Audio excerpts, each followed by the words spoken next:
সুপ্রিয় দর্শক, ফিরে এলাম আমাদের অনুষ্ঠানের দ্বিতীয় অংশে, অতিথি পর্বে। নতুন বছরের শুরুতেই সৌভাগ্যবশত আমরা এমন অতিথিকে আজকে পেয়েছি যিনি বিগত কয়েক যুগ ধরে তার সুরের মূর্ছনায় আপনাদেরকে করেছেন আন্দোলিত। তার পল্লী সঙ্গীতের মেঠো সুরে আপনাদের হৃদয় করেছে আন্দোলিত। আর বলার অবকাশ রাখেন না, ইন্দ্রমোহন রাজবংশী। ইন্দ্রদা, আপনি আমাদের অনুষ্ঠানে এসেছেন, আপনাকে প্রথমে জানাই নববর্ষের শুভেচ্ছা। আমিও নববর্ষের শুভেচ্ছা তোমাকে জানাই দর্শকদের সবাইকে। আর আপনি আমাদের অনুষ্ঠানে এসে আমাদের অনুষ্ঠান আলোকিত করেছেন। এখন আপনি বলুন আমাদের জন্য আপনি কি রান্না করবেন। ভাইরে, আলোকিত টালোকিত বুঝি না। আজকে বছরের পয়লা দিন, নতুন দিন, আমি একেবারে ভুরি ভোজন করতে এসেছি আসলে। তোমার প্রত্যেকটা অনুষ্ঠান দেখে আমার মনে হয় যে এই ধরে ধরে নিয়ে আসি খাই। হ্যাঁ, তো টিভিতে তো সেটা পাওয়া যায় না। আজকে যখন পেয়েছি, আজকে আমি খাবো। আমার কি সৌভাগ্য। ইন্দ্রদার জন্য আজকে আমি রান্না করব। তো বাঙালি রান্না করছি আজকে। অবশ্যই। এবং আজকে আমি করব খুব সাধারণ একটা রান্না, কিন্তু খেতে অসাধারণ, কারণ মাথায় আসে না এটা। ডিম পোস্ত। হ্যাঁ, তো আমরা রান্নায় চলে যাই। তার আগে চলুন আমরা একটু দেখে আসি এই ডিম পোস্ত রান্না করতে কি কি উপকরণ লাগে। ডিম পোস্ত তৈরি করতে আমাদের লাগবে সেদ্ধ ডিম 6টি, পোস্ত 1 কাপ, পেঁয়াজ কুচি আধা কাপ, ধনেপাতা কুচি আধা কাপ, কাঁচামরিচ কুচি 3 টেবিল চামচ, সর্ষে তেল 1 কাপ, চিনি 1 চা চামচ, গাজর 3-4টি এবং লবণ স্বাদ মতো। আমরা ডিম সিদ্ধ করে অর্ধেক করে কেটে নিয়েছি। এখন আমরা পোস্তটাকে ভর্তা করব। তো দাদা এখন কি নিয়ে ব্যস্ত? আমি এখন এই গান নিয়েই ব্যস্ত আছি। আচ্ছা, মানে নতুন অ্যালবাম বের করছেন বা কোনো কিছুর উপরে কাজ করছেন? আমি অনেকগুলি কাজে হাত দিয়েছি। আচ্ছা। আর সেটা হলো প্রাচীন কবিদের কিছু গান আছে, আর কিছু আমার নিজস্ব গান আছে, যেগুলি নাকি আমার ভক্তরা প্রায়ই বলেন যে আমার গান খুঁজে পাওয়া যায় না। সেই সব গানগুলি, আর কিছু গান ছায়াছবিতে আমি যেসব গানগুলি গেয়েছি, তার হিট গান দিয়ে কয়েকটি অ্যালবাম করার ইচ্ছে আছে। একদম এই শুরু থেকে যে গানগুলো বেশি হিট করেছিল।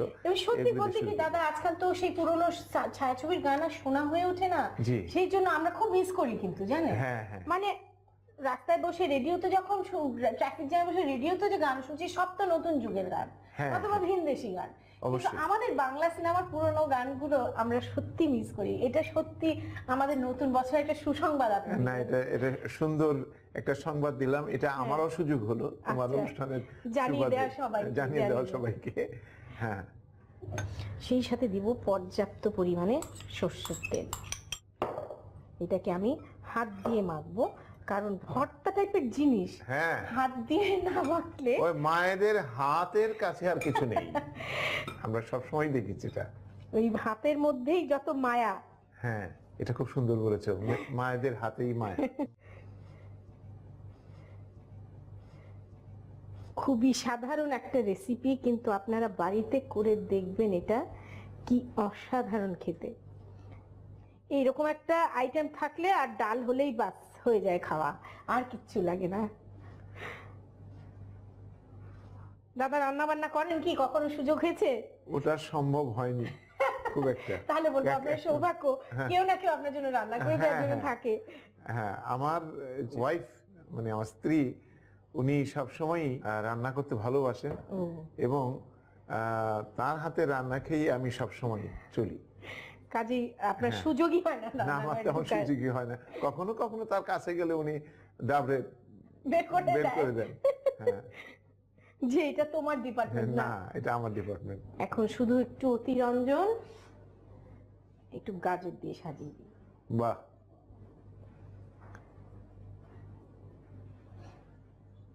এই কারণে তোমার প্রত্যেকটা অনুষ্ঠানে এত লোভ লাগে খাওয়ার প্রতি। আসলে আমি নিজে খেতে ভালোবাসি। তাই প্রিয় দর্শক, তৈরি হয়ে গেল ইন্দ্রদার অনারে ডিম পোস্ত।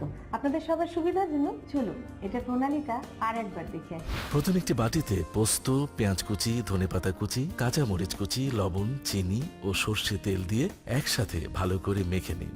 তারপর মাখানো পোস্তর মিশ্রণ অল্প অল্প করে নিয়ে সেদ্ধ ডিম ফালির উপর দিয়ে দিন। সবশেষে এর উপর গাজর সাজিয়ে পরিবেশন করুন দারুণ স্বাদের ডিম পোস্ত।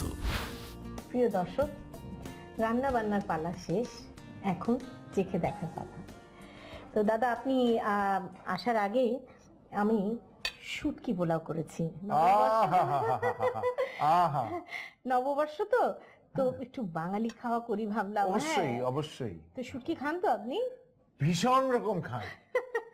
আমি পোলাও একদিকে রাখলে বা পোলাও মাংস একদিকে রাখলে, আমি শুটকি পোলাও একদিকে রাখলে আমি শুটকি পোলাও দিকে যাব। হ্যাঁ। তো আপনার প্রিয় কি, মাছ না মাংস বেশি? আমি মাছই আমার বেশি প্রিয় আসলে। হ্যাঁ। তো মাছের উপরে কি গান টানো করেছেন নাকি? আমি গান করেছি, এই যে শুটকির উপরই গান আছে। তাই? হ্যাঁ, এই মাছের গানই আছে। সেটা হলো, আমরা মাছে ভাতে বাঙালি ভাই, মাছে ভাতে খাই রে, মাছের গুণের তুলনায় আর নাই। আমরা দেহের অনেক পুষ্টি শক্তি মাছের থেকে পাই, আমরা দেহের অনেক পুষ্টি শক্তি মাছের থেকে পাই রে, মাছের গুণের তুলনায় আর নাই। ইলিশ মাছের ভর্তা পোলাও আরো যে তরকারি, এক বাড়িতে রান্নলে গন্ধ যাইবে অনেক বাড়ি রে, মাছের গুণের তুলনায় আর নাই। অসাধারণ। হ্যাঁ, এবার বুঝো এর মধ্যে নন স্টপ শোনা যায়। হ্যাঁ, কিরকম না, আরেক ইয়ে আছে, গুড়া মাছের মোড়া খায়া বলে দাদি নানি, ওরে চোখের জ্যোতি বাইরা যাইবো পড়ব না আর ছানি রে, মাছের গুণের তুলনায় আর নাই। কি সুন্দর গান না? আমাদের গ্রামের যে জীবনের প্রতিটি পরতে পরতে গান, আর শিক্ষা, লোকগান, কি মিষ্টি শিক্ষাগুলি না গানের ভিতরে। সত্যি দাদা।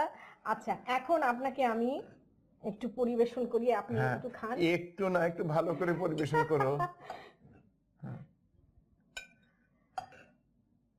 আসলে যাক, সবচেয়ে বড় কথা হলো এই অনুষ্ঠানে আসার সুবাদে এই আলপনার হাতের এই আলপনা সহ রান্না আমার বড় ভালো লাগছে খেতে।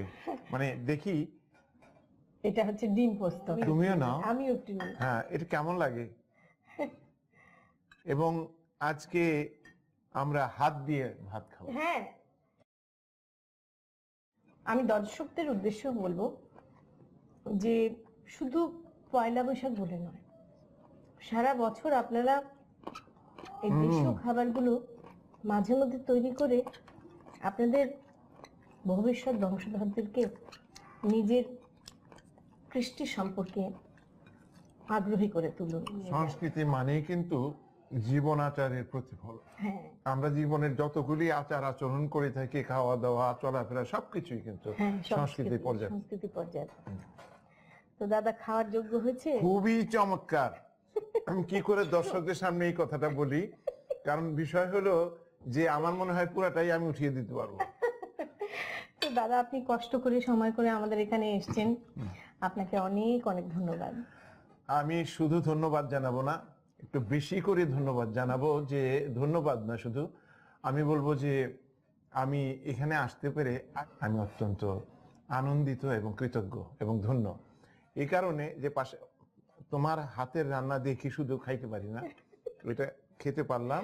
এবং পাশাপাশি আমরা আজকে বছরের প্রথম আমরা সুন্দর একটি দেশের জন্য, আমার দেশের জন্য, আমার দেশের ভালোর জন্য, আমার দেশের মানুষের ভালোর জন্য একটু দোয়া চাইবার সুযোগ হলো। এবং দেশ টিভিকে বিশেষ করে ধন্যবাদ। প্রিয় দর্শক, দেখলেন তো নববর্ষের নতুন রান্না রেসিপি, শুটকি পোলাও আর ডিম পোস্ত। জমিয়ে খাওয়া হবে এবার, তাই না? এই কামনা করে শেষ করছি আমাদের অনুষ্ঠান। আগামী সপ্তাহে আবার নতুন রান্না নিয়ে আসবো। তার আগে সবাইকে জানাই শুভ নববর্ষ।